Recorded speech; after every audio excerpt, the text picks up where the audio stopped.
Nagluto-luto na sad mga kaziya ang mama nga di kabaw mo luto. Bitaw mga kaziya mo salty jud ko nga ako di jud ko kabaw mo luto mga kaziya. Trip lang gid ning ako So akong gigamit nga gata din ha mga kaziya kay kukumama duha ka pouch nga kukumama, 1 and 1/4 nga sentral, tapos duha ka kilo nga pilit. So daghan-daghan jud ni ang akong giluto karon mga kaziya.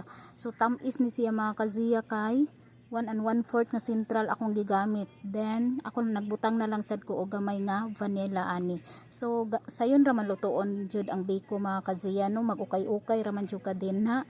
Ukayon ra na nimo diha para dili sad mudukot ang imong biko. So nagluto kog biko karon mga kaziya kay last time man good nagluto among kauban sa office og biko, so medyo napingis ba. So mauto ni anak ko magluto kog biko kay nag-crave sad ko og biko mga kaziya. So mao ni akong gihimo, trip lang jud ni, pero dili jud ko kabaw mo luto mga kaziya. Kamo lang jud bahala diha tan-aw kung sakto ba na ang akong gihimo din ha mga kaziya, kay ambot lang mangambot ko kung ako may magluto, ang uban mukaon ang uban di.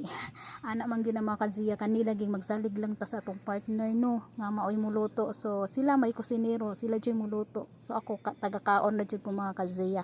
So ako nang gimix din ha mga kaziya ang gidungag nako nga pilit. So di sa ilalim mag-mix mga kaziya, oy grabe init isa nga tanan unya, astang lisura gyud.